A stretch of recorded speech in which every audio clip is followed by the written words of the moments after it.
Look at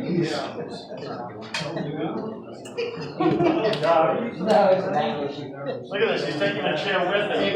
Can anybody say control freak? Anyone? It's like I got my favorite chair coming with. All right.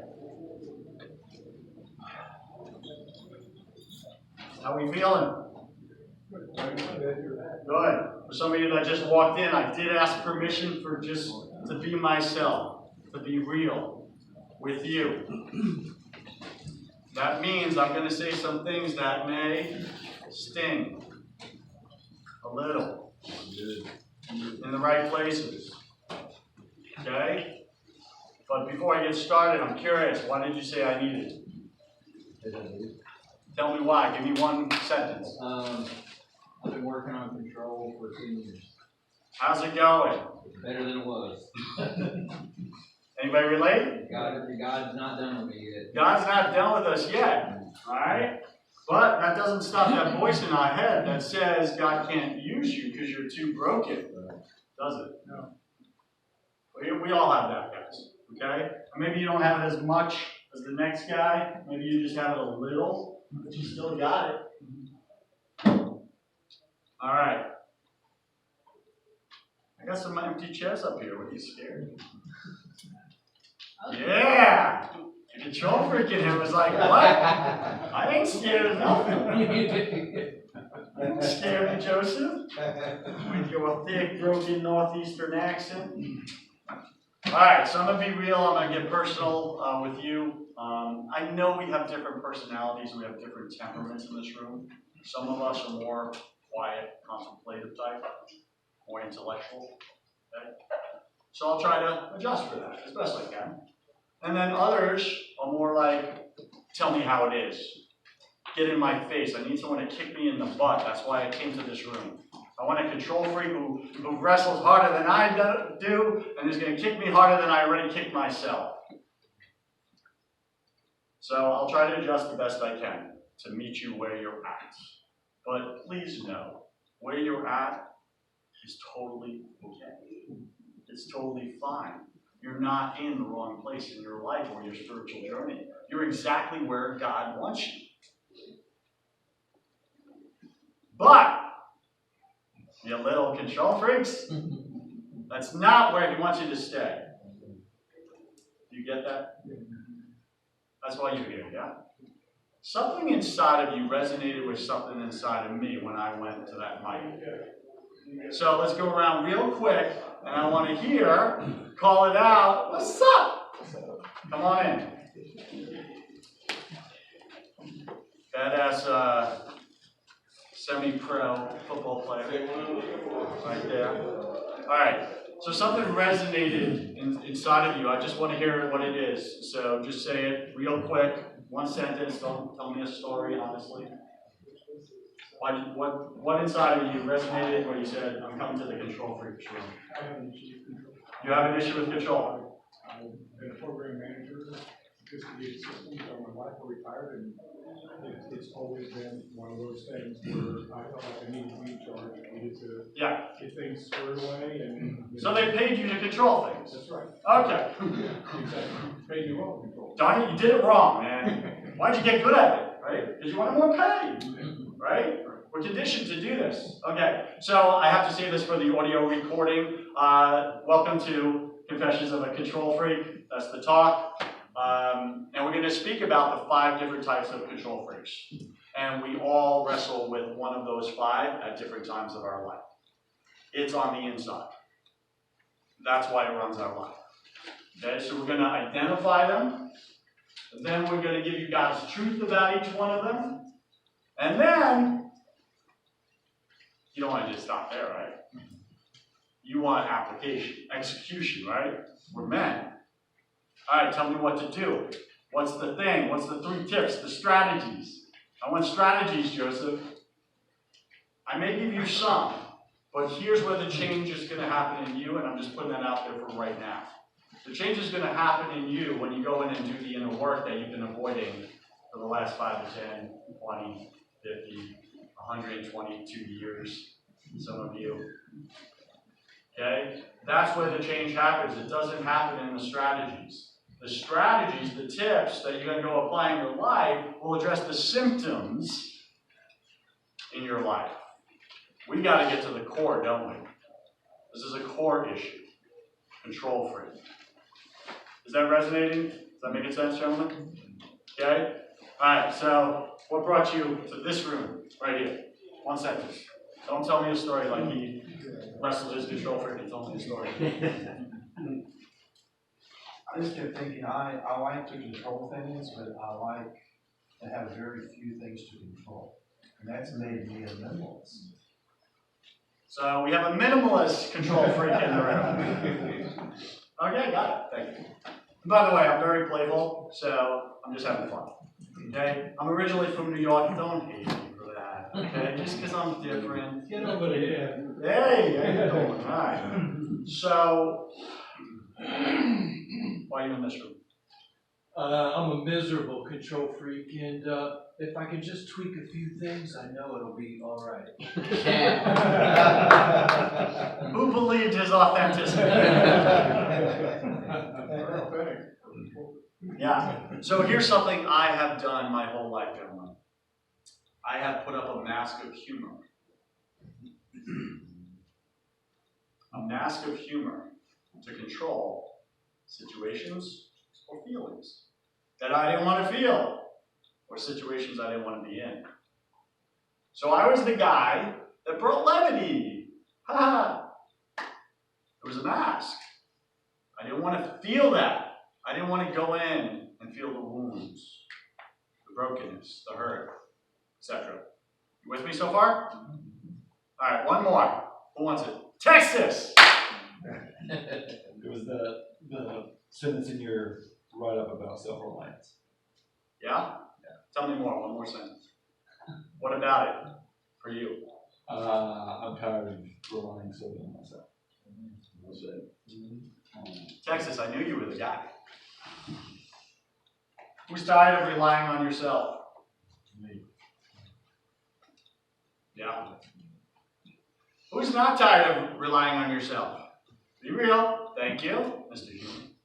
Gotcha. Cool. How's it going? I have a very simple 2-question formula for just about anything in your life. Write it down. If you're a writer, put it in your phone. If you're a note taker, do not check your email. I will confiscate your phone like a child. Okay? Control freaking it. All right, good. 2 sentences, okay? Look at any area of your life and just ask these 2 questions. First one, is it working? Come on in. I'm floating. No, we don't float, my friend. Come on in. My control freak is wrestling yours right now. I am wrestling your control freak, sir. I got a seat right here. Come on. Yeah, I'm working the conference. You're working the conference? Yeah. I'm not sure if that was an escape, but that's cool. I'm working the conference too. Maybe I should just say that. He just worked you. Yeah, he did, right? I'm gonna let that one. All right, second question. Is it not working? So is it working or is it not working? Gentlemen, you could look at any area of your life and ask those 2 questions and get very clear very quickly, couldn't you? Without beating the crap out of yourself. See what's great about those questions? There's no make wrong in it. Right? You're not kicking your butt. You're just saying, hey, this thing, my porn addiction, is it working or not working? That gets right to it, doesn't it? You don't need to kick yourself. The world's already kicking you enough. You've been kicking yourself your whole life. Maybe you had some parents throw in a few kicks. Enough. This is about like actually having a shift, a change from non-workability to workability. Make sense? So that's the big foundational thing I want to put in this conversation right out the gate. There's no punishing yourself in this room allowed. I'm creating that safe little container right here, right now. We're going to share some stuff. I'm going to share my mess. Some of you are going to feel courageous and say, hey, me too, let me tell you. Okay? And we're not here making each other wrong. We're not making ourselves wrong because you, my friend, are your worst critic. Are you not? I have been, for me. Enough. God the Father is tired of watching his sons beat the crap out of themselves and stay small. Let me say that. God the Father is tired of watching his sons, you, beat the crap out of yourself and stay small. You were made for greatness. You may not feel it right now. That's okay. You will in 59 minutes. Maybe. All right, here we go. You ready, gentlemen? 5 types of control freaks. Here we go. So I'm going to go through each one. I want you to really get real with yourself. Is this me? Is this the stage I'm at right now? It's okay. Don't kick yourself. Just identify. Then I'm going to give you the Bible verse to counter that, God's truth over that lie. I'm going to throw in some stories because some of you came in for the joke, right? I know some of you, that's the only reason why you came to the start. Darn cliffhangers, I hate cliffhangers, man. I got to know. My control freak has to know. Yeah. Remind me at the very end to tell you the joke, yes? Sure. See, I just hooked you again. My God. All right, here we go. 5 types of control freaks. The self-made man. The self-made man. Who is he? Well, he's you. He's me. He doesn't need God. He relies on his own power. Who mentioned self-reliance? They're tired of being self-reliant. They want to be God-reliant. Okay? This guy doesn't. Self-made? I got this. Look at me. Takes credit for his talents, his achievements, and successes. But then when he fails, guess what he does? Blames others, maybe even God. It's your fault. You didn't do your part. God, what the heck? You didn't bless me. He won't let anyone into his heart. His inner control freak mantra is, I don't need anyone. I got this. It's worked for me so far. I've been doing it on my own. I'm a survivor. I'm a get back upper. I'm a fixer. I'm a rebuilder. These are all really effective business qualities, aren't they? Like to be used in business and become successful and get paid a lot of money. Who's my business folks in here? Meaning you run businesses. Okay? Or you manage high-level teams, for example. Yeah, you look like a high-level posture. All right? I don't need anyone. Sometimes we hear it as a whisper. Other times it's loud yelling at us. I don't need anyone. You don't need anyone. That inner self-talk.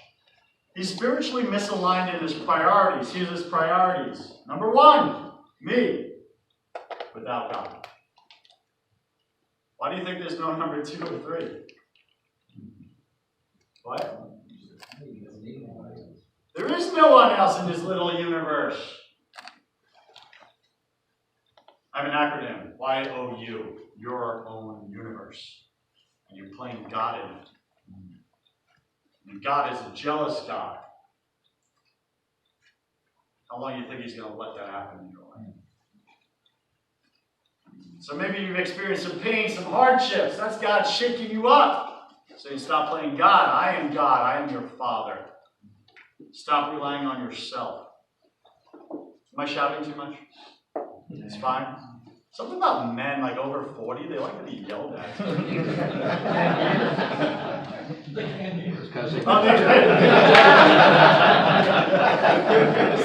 I've got it wrong this entire time. Or they've been married. You know, like the newspaper, right? Larry. I was just thinking, wow, what a bunch of masochists. Am I going to be one? You know? All right, got it. And by the way, I know for some of you, let me just get this out there. Some of you are like, who's this young guy with a loud mouth, and what's he going to teach me about anything in my life? He hasn't been through what I've been through. He hasn't seen what I've seen. He hasn't felt what I've felt. First off, let me just clear the slate. Some of you think I'm early 30s, mid 30s. I get it all the time, 28 to 32. Thank you. I'm not. Any guesses? 43. Kiss my 44. Okay, this month, Groundhog's Day. So I have lived, gentlemen. I started my first company at a very early age. Okay? But before we go there, I was raised in a family of 6 kids, 3 boys, 3 girls, loving mom, loving dad. My dad was a Marine. Any military guys? Oh, I feel safe. Marine Corps. When my dad got out of the war, Vietnam, he took his faith very seriously. He wasn't raised with a serious faith. So he said, I'm going to do it right. I'm going to find the truth. He found that truth. He found his church, his denomination, just like we have, right? And he said, I'm going to do this like the military. Why? Because he had been paid to perform well in the military, which is disciplines, rules, regulation, order, structure. You stick to it. You follow orders. So unfortunately, he combined Marine Corps training and Catholicism. Goodness gracious. That's what I call redundancy. Make sense? So, gentlemen, I lived, in the structured, loving home. It was very loving, right? But it was rules, regulations. It was very Old Testament God the Father. Remember him? Kind of scary. And I was raised with God is a tyrant. Never said, never spoken, but God was a tyrant. To be feared. I was never raised with the father relationship, the love, the passion. The New Testament God, he reveals both sides of himself, same God. But many of us still live in Old Testament father figure. And my dad, who was this very heavy father figure on me, unfortunately, I projected my image of God the Father. I should say, I projected my image of my human father onto God the Father. Anyone do that? Yeah. So here's the good news. If you had a great dad, you're probably in a great place. Most of us didn't have a great dad. Or a perfect dad. None of us had a perfect dad. Thank you. Thank you. All right? You're a little control freak. I had to say that. That was awesome. All right. So at age 8 and a half, I'm going to fast forward here. Age 8 and a half, my parents got divorced. It didn't work out. My dad's control freak overran my mother. My mother had enough. Couldn't take it anymore. I won't go into all the details, but our loving home turned into a war zone for 2 years. Custody battles. Some of you have been through divorce. Maybe you were the child in that situation. It sucks. You were the victim, for sure. Doesn't mean you can live your life like one. Okay? Some of you were on the receiving end in a divorce. You're the husband. Nobody wins. Evil enters in. The enemy loves divorce. Okay? And unfortunately, evil entered in our home, and mostly my mother got hit with it a lot. And over the custody battles, she said this thing in my ear. Right, because they're trying to win the kids, pick me, because that's how they did it back then. The kids actually picked their parent, psychologically traumatizing. I'm 8.5 years old, guys. I'm not formed yet, man. I don't know what. Why are you? But where did all the love go? What happened? Right? I'm trying to figure this out and process it. And my mother whispered in my ears over and over and over again, "Your father never loved you. It was all a lie. He's been pretending your whole life. Take me. Over, over, over. What happens when you hear a lie enough times? It becomes what? Your truth. That's right. It did. So, but I rejected it. I was like, no, my dad loves me. My dad loves me, right? And I wrestled that. And I was like, but wait. If my mom is telling the truth, then my dad's betrayed me. One of the worst feelings a human can feel is betrayal. Okay? But if my mom's lying, which I think she is, then who the F would say that to someone she loves? And I felt betrayal from my mother. So I had betrayal on both sides. At that early age, I made an unconscious decision never to love again. Never to let anyone into that place in my heart. Because I never wanted to feel that feeling again. I never wanted to be betrayed again. Some of you relate to this. Until you go in and open that wound to God, gentlemen, you're walking around with bullets in you that have never healed. And you're wondering why you're struggling. You're wondering why you feel stopped or you plateau. It's because there's bullets in you. The skin has healed over. Men, we're amazing at making it look good. Straighten up. I got this, I got this. And we cope through life with bullets in us, but we never let God go in and do the heart surgery. See, I was a little boy in desperate need of heart surgery. You get that, yes? Self-made man. So I went out there and built a business at a very early age, 19 years old. Partnered with some guys, and we started a professional fundraising company for national nonprofit charities, which simply means we went out and raised money for their great causes, because many of them aren't great at it. And within 12 months, we did $2 million. And we said, what the heck did we just build?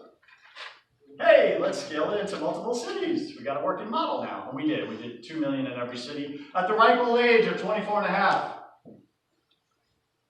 I burnt out because I was doing 110 hours a week, and I semi-retired. And then I partied for 5 years and squandered everything. What's the Bible story about that? The prodigal son. Hello. Right? Some of you are prodigal sons. Maybe you didn't go that extreme. That's fine. I went way off the deep end. The self-made man, here's what God says. And you say in your heart, my power and the might of my hand has got me this well. But you shall remember the Lord your God, for it is He that gives you power to get wealth. Meaning all your gifts, strengths, abilities, talents, they don't belong to you. Stop taking credit, you little control freaks. That's what I was doing, taking credit. All the glory to me, not to God. You guys good? Just write down the verse, don't write out the verse, because I'm not going to. The self-centered man. The self-centered man, here we go. Pick up the pace here. He chases his plans, not God's. Why? Because he doesn't trust God. He trusts his gut. His gut got him where he is so far. He says, God, bless X, or help me with Y. Everything's about him. He has frequent pity parties when things don't go his way. Oh, I'm the victim. Oh, it was my childhood. Oh, my dad was a Marine and he did it. He values self-reliance over God-reliance, Texas. His inner control freak whispers in his ear, my will be done, not thy will be done. My will be done. Who can relate? Come on, be real. Thank you. He's spiritually misaligned in his priorities. Me, then God. That's his 1 and 2. Pretty clear, right? Good? All right. So I had early success. 5 years I partied away all the money. I'm not going to glorify the sin. I had many. I used many. Women. I use them as my personal possessions for my personal pleasure. Anyone? Deal. Thank you.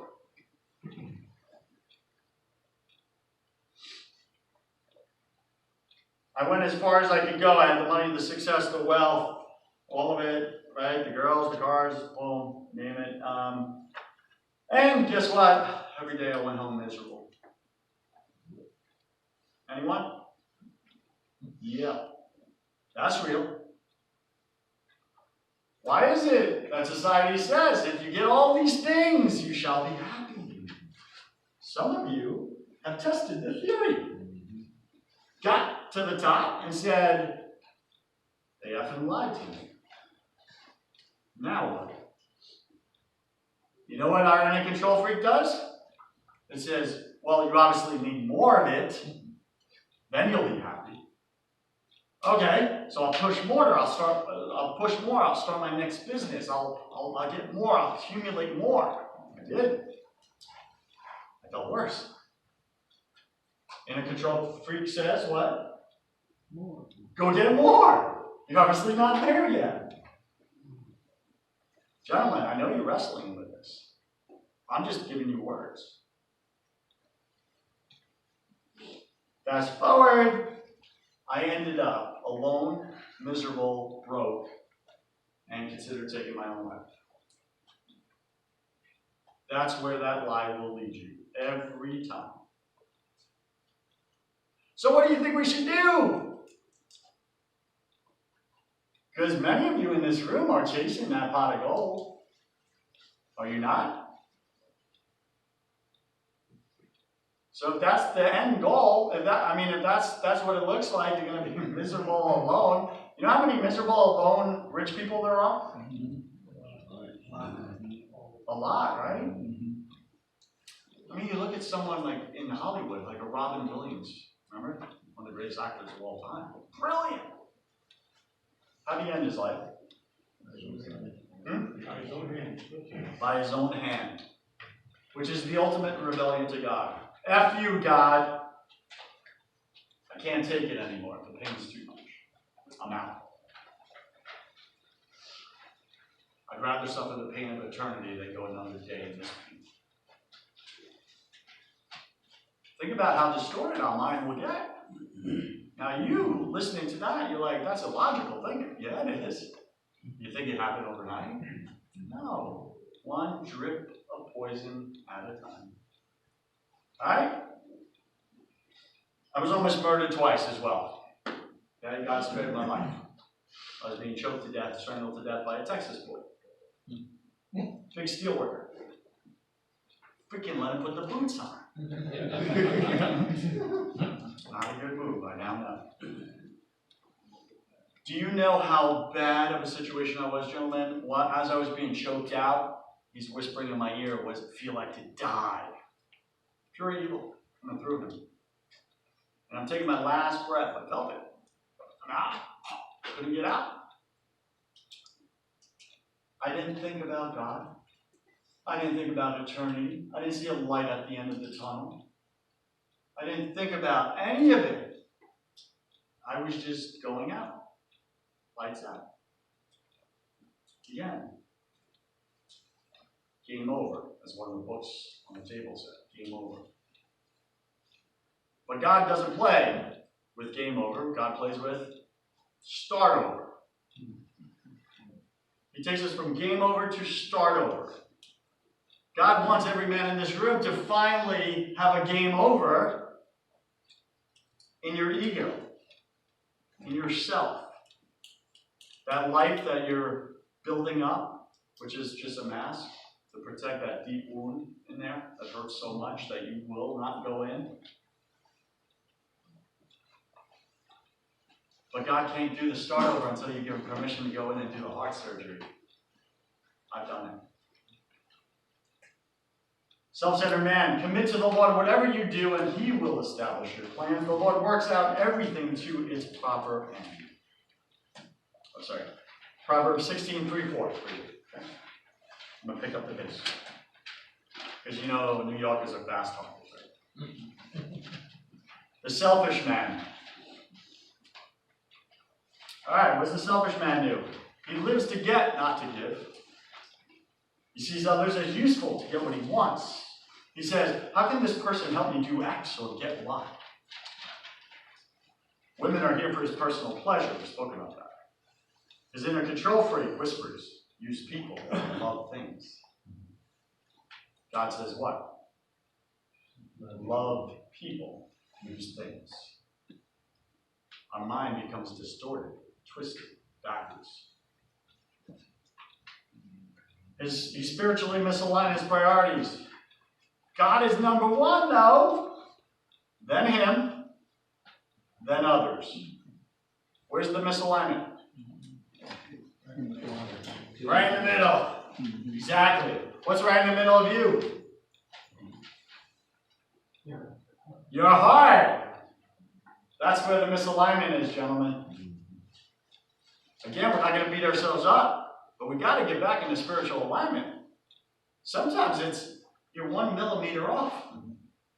And then there's all these symptoms that wreak havoc in your life. All right.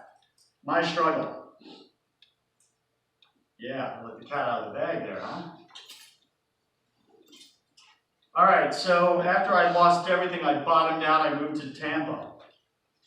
I called my sister while I was in Scottsdale, Arizona. That was my Sin City, by the way. That's where I did my 5 years, prodigal son.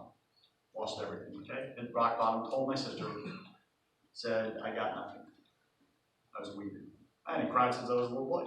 Why? Because I closed off my heart to everyone. I didn't feel anymore, I just used, okay? It's a very lonely place to not feel. You know, the real stuff. We're happy, but there's no joy. We know the difference. So I was going to rebuild. And my sister said, why don't you come to Tampa and start over from scratch? Stay with my husband and I and the kids and rebuild and then start over. And I was weeping and I felt ridiculous, right? So I got in my car and I drove cross country. All I had left was gas money. True story. Old piece of crap car at the time. It was all I had left or whatever. And I drove. You can just imagine the self-talk from Scottsdale to Tampa. Beating the crap out of myself. I was at the top. Now I'm not. Worthless. Anyone feel worthless sometimes? Unworthy? Can't be used for God or used for anything good? I hear you. So I rebuilt it, and it looked like painful struggle. Why? Because I was still very selfish. I started going to church again. So that was good. And by the way,